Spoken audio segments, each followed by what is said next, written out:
श्री शिवाय नमस्तुभ्यं। श्री शिवाय नमस्तुभ्यं। राधे राधे दोस्तों, जय श्री कृष्णा। आप सभी भक्तजनों पर भोलेनाथ की कृपा बनी रहे। दोस्तों, सोमवार के व्रत को लेकर मानता है कि इस व्रत को करने से भगवान शिव अपने भक्तों की मुराद जल्दी पूरी करते हैं। सोमवार का दिन भगवान शिव को समर्पित है, इसीलिए इस दिन भगवान शिव की पूजा और व्रत करने का महत्व और ज्यादा बढ़ जाता है। यदि आप सोमवार के व्रत करते हैं तो आपको सोमवार व्रत कथा पढ़ना बेहद जरूरी है, क्योंकि इसके बिना आपका व्रत अधूरा माना जाता है। तो आइए सुनते हैं सोमवार की व्रत कथा। एक बार किसी एक नगर में एक साहूकार था। उसके घर में धन की कोई कमी नहीं थी, लेकिन कोई संतान न होने के कारण वह बहुत दुखी था। संतान प्राप्ति के लिए वह हर सोमवार को व्रत रखता था और पूरी श्रद्धा के साथ शिव मंदिर जाकर भगवान शिव और माता पार्वती की पूजा करता था। उसकी भक्ति देखकर एक दिन माँ पार्वती प्रसन्न होकर भगवान शिव से साहूकार की मनोकामना पूर्ण करने का निवेदन किया। पार्वती जी के आग्रह पर भगवान शिव ने कहा कि हे पार्वती, इस संसार में हर प्राणी को उसके कर्मों का फल मिलता है और जिसके भाग्य में जो हो उसे भोगना ही पड़ता है। लेकिन पार्वती जी ने साहूकार की भक्ति देखकर उसकी मनोकामना पूर्ण करने की इच्छा व्यक्त की। माता पार्वती के आग्रह पर शिव जी ने साहूकार को पुत्र प्राप्ति का वरदान तो दे दिया, लेकिन उन्होंने बताया कि यह बालक 12 वर्ष तक ही जीवित रहेगा। माता पार्वती और भगवान शिव की बातचीत को साहूकार सुन रहा था, इसीलिए उसे ना तो इस बात की खुशी थी और ना ही दुख था। वह पहले की भांति शिव जी की पूजा करता रहा। कुछ समय के बाद साहूकार की पत्नी ने एक पुत्र को जन्म दिया।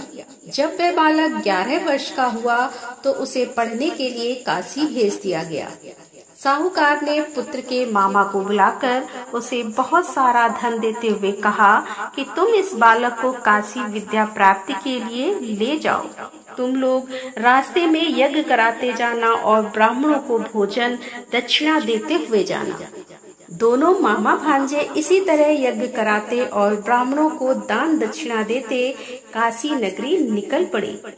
इस दौरान रात में एक नगर पड़ा, जहां नगर के राजा की कन्या का विवाह था। लेकिन जिस राजकुमार से उसका विवाह होने वाला था वह एक आंख से काना था। राजकुमार के पिता ने अपने पुत्र के काना होने की बात को छुपाने के लिए सोचा, क्योंकि ना उसने साहूकार के पुत्र को दूल्हा बनाकर राजकुमारी से विवाह करा दूं, विवाह के बाद इसको धन देकर विदा कर दूंगा और राजकुमारी को अपने नगर ले जाऊंगा। लड़के को दूल्हे के वस्त्र पहनाकर राजकुमारी से विवाह करा दिया गया। साहूकार का पुत्र ईमानदार था, उसे यह बात सही नहीं लगी, इसीलिए उसने अवसर पाकर राजकुमारी के दुपट्टे पर लिखा कि तुम्हारा विवाह तो मेरे साथ हुआ है, लेकिन जिस राजकुमार के संग तुम्हें भेजा जाएगा वह एक आंख से काना है। मैं तो काशी पढ़ने जा रहा हूँ। जब राजकुमारी ने चुन्नी पर लिखी बातें पढ़ी तो उसने अपने माता पिता को यह बात बताई। राजा ने अपनी पुत्री को विदा नहीं किया, फिर बारात वापस चली गई। दूसरी ओर साहूकार का लड़का और उसका मामा काशी पहुँचे और वहां जाकर उन्होंने यज्ञ किया। जिस दिन लड़का 12 साल का हुआ उस दिन भी यज्ञ का आयोजन था। लड़के ने अपने मामा से कहा कि मेरी तबीयत कुछ ठीक नहीं है। मामा ने कहा कि तुम अंदर जाकर आराम कर लो। शिव जी के वरदान के अनुसार कुछ ही देर में उस बालक के प्राण निकल गए। मृत भांजे को देख उसके मामा ने विलाप करना शुरू किया। संयोग बस उसी समय शिव जी और माता पार्वती उधर से जा रहे थे। पार्वती माता ने भोलेनाथ से कहा कि स्वामी, मुझे इसके रोने के स्वर सहन नहीं हो पा रहे हैं, इस व्यक्ति के कष्ट को अवश्य दूर करे। जब शिव जी मृत बालक के समीप गए तो वह बोले कि यह उसी साहूकार का पुत्र है जिसे मैंने 12 वर्ष की आयु का वरदान दिया था। अब इसकी आयु पूरी हो चुकी है।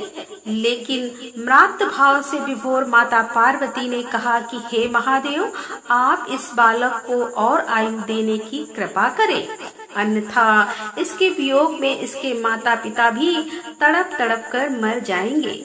माता पार्वती के पुनः आग्रह पर भगवान शिव ने उस लड़के को जीवित होने का वरदान दिया।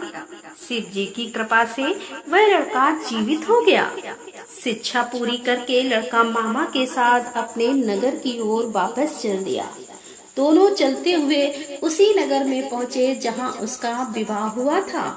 उस नगर में भी उन्होंने यज्ञ का आयोजन किया। उस लड़के के ससुर ने उसे पहचान लिया और महल में ले जाकर उसकी खातिरदारी की और अपनी पुत्री को विदा किया। इधर साहूकार और उसकी पत्नी भूखे प्यासे रहकर बेटे की प्रतीक्षा कर रहे थे। उन्होंने प्रण कर रखा था कि यदि उन्हें अपने बेटे की मृत्यु का समाचार मिला तो वह भी प्राण त्याग देंगे। परंतु अपने बेटे के जीवित होने का समाचार पाकर वह बेहद प्रसन्न हुए। उसी रात भगवान शिव ने साहूकार के स्वप्न में आकर कहा कि हे श्रेष्ठ जी, मैंने तेरे सोमवार के व्रत करने और व्रत कथा सुनने से प्रसन्न होकर तेरे पुत्र को लंबी आयु प्रदान की है। इसी प्रकार जो कोई सोमवार व्रत करता है या कथा सुनता है और पढ़ता है, उसके सभी दुख दूर होते हैं और सभी मनोकामनाएं पूरी होती हैं। तो बोलो शंकर भगवान की जय, बोलो माता पार्वती की जय। तो दोस्तों, कैसी लगी आज की ये कथा? यदि कथा पसंद आई हो तो वीडियो को लाइक करें, दोस्तों के साथ शेयर करें और हमारे चैनल पर पहली बार आ रहे हैं और अभी तक आपने हमारे चैनल को सब्सक्राइब नहीं किया है तो कृपया हमारे चैनल को सब्सक्राइब कर लें। मिलते हैं अगले वीडियो के साथ। तब तक के लिए राधे राधे, जय श्री कृष्णा, हर हर महादेव, जय भोलेनाथ की।